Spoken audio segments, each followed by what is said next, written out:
What's up guys, it's Hitch here and welcome to another episode of UMG Weekly, the series where we bring you the news that happened that week. And obviously the big story of the week was the Call of Duty Championships.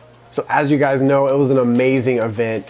It's so crazy to see all these teams participate from so many different regions for an $1 million prize pool. We saw some heartbreak with teams like TK that ended up getting knocked out really early on in the tournament, but then we also saw teams like Envious who had crazy plays and clutched so many games in order to keep them moving on. I mean, it was just really entertaining throughout the entire tournament.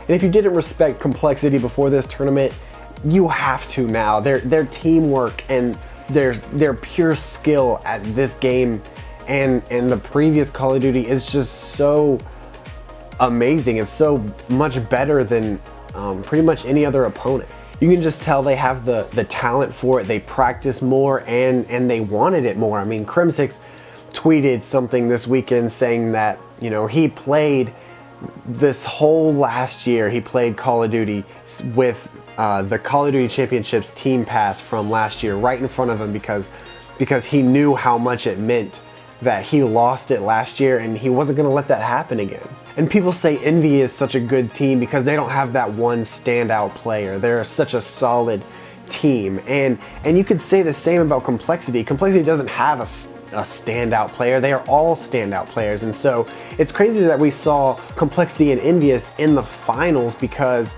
maybe that is the key. We don't need standout players. We need that teamwork. And that's what people say about Halo being so, you know, miles ahead of the competition. It's just because they always had that core four that was able to work together as a team. So as insignificant as it may be compared to $100,000, the Scuff Gaming Player of the Week is going to go to all four players from Complexity. I mean, they just continue to dominate, and I'm excited to see, you know, as we continue to grow, if anyone is going to be able to catch up with them, because as of now, it's not looking like it. On the production side of things, Champs was amazing. All four streams worked pretty perfectly throughout the whole tournament. There were a few issues, but there's always issues with LANs, and this one was significantly less than any other LANs that I've ever seen. The casters were great, the special effects were great, they had instant replays. I mean, everything is just really coming together, and I hope that we can continue this momentum that we've gained from Chance on the media side of things and keep it going as we go into PAX, Niagara, and Anaheim. And from what I've heard, the venue was like amazing. It was unlike anything I've ever seen before. The main stage looked like a alien looking box thing. It was so sick, and there were lights everywhere, and it really looked like a major production. I don't know, it was just a phenomenal weekend, a great step forward for esports in general on the Call of Duty side of things, and I don't know, I'm just really happy that we get to experience something like that because we should not be taking this for granted whatsoever. And if you want to see the VODs to all the games that were pretty much streamed, a link will be in the description of those, but the reason I say that is because I'm sure MLG is working on some, you know, post-champs material like top fives and things like that. So I watched way too much Call of Duty this past weekend, and so I think I saw a lot of the big plays, and so some of the ones that stand out for me are Nameless's, both of Nameless's 1v3 clutches. They were crazy. Nade Shot killed like 9 people in a row one time on Strike Zone. TP got like 4 3-pieces or something on Optic. On Sovereign, Pac-Man had a 1v4 clutch. I mean, there were so many huge plays that continued to keep it entertaining.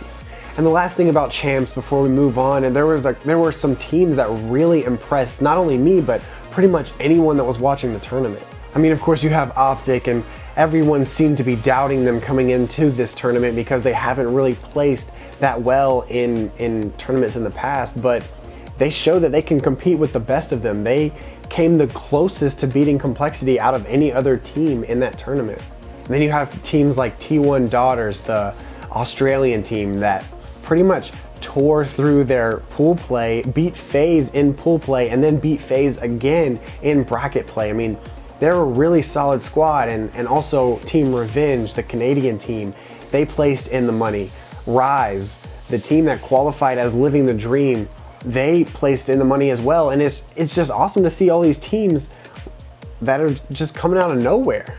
I don't know, that's pretty much all I have to say about Champs though. I was super entertained all weekend. It was an amazing time, and I can't wait to do it again next year. And in our random news segment of the week, 360 Icons tweeted over the past weekend and said that they are suspending all of their operations until further notice. And it's crazy because we all know that Icons has been struggling over the past couple of months with, you know, they've been having some hacking problems. People have been messing with their servers and things like that. But it's really sad to see this finally like officially happen.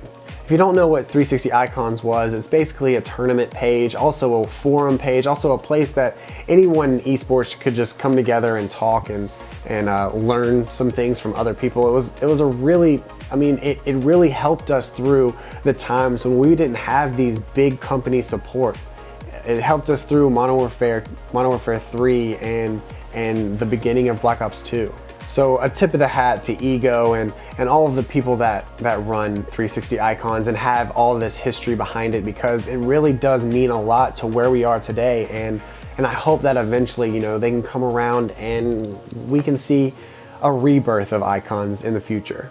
And an awesome thing that happened over the past weekend during Champs is that someone uploaded a lip sync video of Call Me Maybe from all the people that were at Call of Duty Championships. And it is hysterical. You see some big name icons in not only the competitive community, but actually the staff at Activision. And I don't know, it was really entertaining, a really unique idea, and it was, you know, it was made really well. I really enjoyed it. And if you didn't get a chance to catch any of the reaction videos, there are a bunch that have been posted on YouTube. I'll put those in the description. They're entertaining as always, but they were even more entertaining this time because it was such a large scale tournament. And the last bit of random news, I don't know if you know this, but I was actually featured on the live version of The Sticks with Kingdom Soldier. We talked a little bit about Call of Duty Champs, a little bit about the future of esports, and I had an awesome time doing it. It was a great experience. I'm really honored that he had me on. If you want to go check that out, I'll put a link in the description for you, and tell them that Hitch sent you. We'll see how that goes. And that's gonna pretty much do it, but I will leave you guys with the question of the week, which is, what were your favorite plays that were made, the best clips that were hit throughout COD Champs? If you could pick a top 5 to be featured on the MLG channel, what would you choose? I would really love to know you guys' opinions. And as always, if you want to know more about the stories that I covered, links will be down in the description of those. And real quick, I just want to really thank you guys for all the support that you've given me over the past, I don't know how long I've been doing weekly, but over the past couple months, because it really means a lot. I'm trying really hard to bring you the best content that I can possibly bring. I don't have a lot of resources to really work off of, but I'm making do with what I have. And you know, I'm really starting to develop a bigger passion for this, and I really want to see where I can keep going with it. So. And none of it would even be possible if it wasn't for you guys. So, I mean, especially over this past weekend, I just received so much support, and I can't thank you guys enough. So, thank you very much. But with that being said, if you do have any critiques or, you know, constructive criticism for me, at me on Twitter or put them down in the comments, and I'll tweak some things for next week's episode. Well, my name is Hitch. This has been this week's episode of UMG Weekly, and we'll see you next week. All right, guys. Peace.